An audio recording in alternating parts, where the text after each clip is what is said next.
citamos alguns textos da palavra do Senhor Jesus para a nossa meditação antes de ouvirmos a palavra do Senhor. Amém? Ainda sentado, irmãos, abra comigo um texto muito conhecido, muito frisado, que a gente usa, de Malaquias capítulo 3. Algumas verdades do Senhor para nós meditarmos. Aleluia. Os irmãos, falar sobre oferta, tem pastor que ama falar sobre oferta, né? Falar sobre dízimo, é uma alegria. Eu não tenho esse costume de falar. Eu sou daquele que vou pela palavra de Deus, não insisto, porque não é por força, não é por violência, mas é pelo Espírito Santo do Senhor. Só que se nós não falarmos, irmãos, quem nos cobra é o Senhor nosso Deus. Há um texto aqui que diz assim, Malaquias capítulo 3, versículo 6, diz assim: porque eu, o Senhor, não mudo. Por isso vós, ó filho de Jacó, não sois consumidos. Desde os dias dos vossos pais, vós desviardes dos meus estatutos, e não guardais. Tornai-vos para mim, e eu me tornarei para vós outros, diz o Senhor, Deus dos exércitos. Mas vós dizeis: em que havemos de tornar? Roubarás o homem a Deus? Todavia vós me roubais, e dizei: em que roubamos? Os dízimos e nas ofertas. Com maldições sois amaldiçoados, porque a mim me roubam vós as nações todas. Trazei todos os dízimos à casa do tesouro, para que haja mantimento na minha casa. Mantimento na minha casa. E provarei isto, diz o Senhor dos exércitos. E se eu não vos abrir a janela dos céus, e não derramar sobre vós bênçãos sem medidas, por vossa causa, repreenderei o devorador, para que não vos consuma o fruto da terra. A vossa vide no campo não será estéril, diz o Senhor dos exércitos. Versículo 12: todas as nações vos chamarão felizes, porque vós sereis uma terra deleitosa, diz o Senhor dos exércitos. Vamos falar sobre dízimo, sobre oferta, é algo que mexe ao coração de muitas pessoas, até mesmo constrange muitas pessoas. Por que constrange? Às vezes conseguimos ter uma semana de consagração com Deus, às vezes conseguimos subir 3, 4 vezes por semana no monte buscar ao Senhor, mas quando se fala de dízimo, é uma batalha muito espiritual, é uma batalha travada. E quando você olha no texto da palavra do Senhor, de Malaquias, você vai perceber que sobre esse tempo, esse povo aqui, ele foi escravizado. Como assim, pastor, escravizado? Eles foram escravizados por não ouvir a voz de Deus, a voz do Senhor, e foram escravos pelo povo babilônico. Em 586 você vai ver esse povo sendo escravizado, e foram escravizados por 70 anos. Agora você olha para a palavra do Senhor e você vê que em 516 a.C., esse povo que foi escravizado, esse povo volta para a sua terra, para Jerusalém.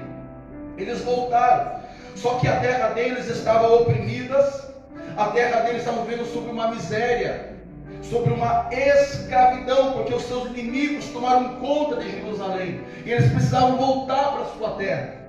Agora perceba comigo, a miséria estava sobre eles, estavam oprimidos. A decadência espiritual estava dentro de Jerusalém. E quando você olha no contexto da palavra do Senhor, você vai ver que em 440 a.C., Neemias ele retorna para Jerusalém, para erguer os muros de Jerusalém. Até aí, bênção, glória a Deus. Só que quando Neemias reconstrói os muros, ele faz uma reforma religiosa dentro de Jerusalém. E essa reforma, Deus exigia uma mudança dentro deles. Você olha lá em Neemias, você vai ver os cultos como eram. Eram cultos religiosos. Eram cultos que eles eram como se fossem maquinados os cultos. era apenas as suas aparências dentro do culto. Então, o sacrifício que eles davam a Deus era um sacrifício, era o pior que tinha. Porque quando um lobo vinha ao campo e matava uma ovelha, era aquela ovelha que eles levavam para o templo. Era aquela ovelha que eles levavam para o templo para dar a Deus. Era aquela ovelha a mais ruim que tinha. Era a mais pior que tinha, que era levado para a casa de Deus. Aleluia!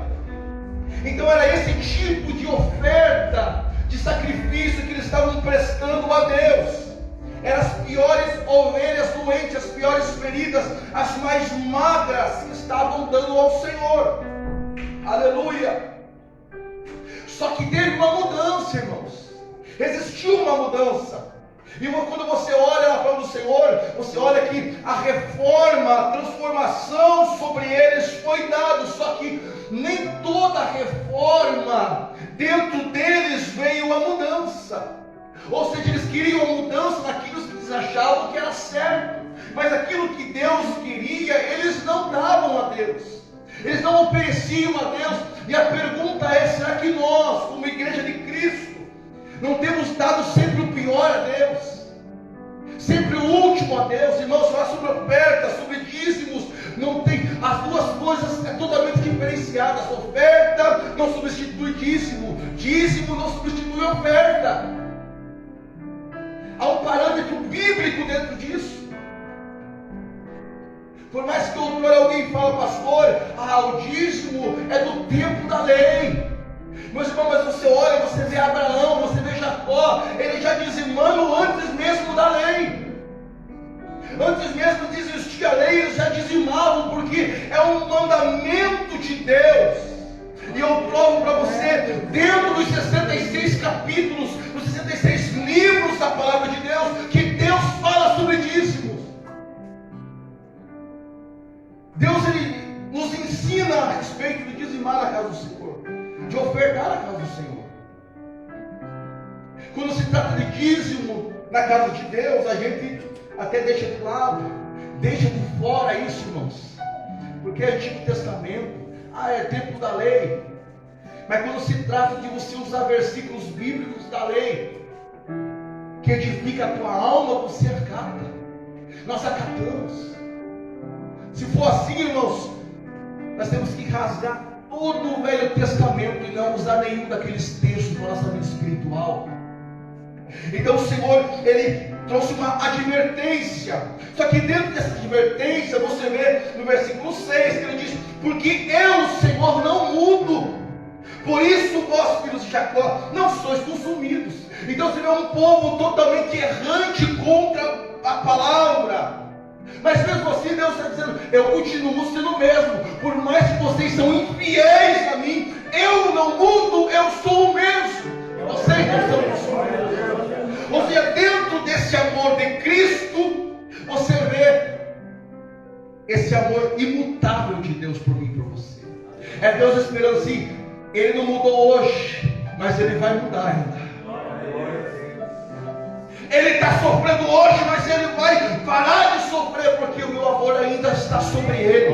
O meu amor ainda está tocando sobre ele. Aleluia. Então você vê um convite: tornai-vos a Deus. É um convite. Senhor, o que havemos nós feito errado diante de ti? Ainda questiona. Irmãos, e não é assim. É dessa maneira. Há muitos questionamentos sobre o dízimo e sobre a oferta. Senhor, o que havemos nós roubado? Irmãos, Deus pede a nós os 10% daquilo que nós temos.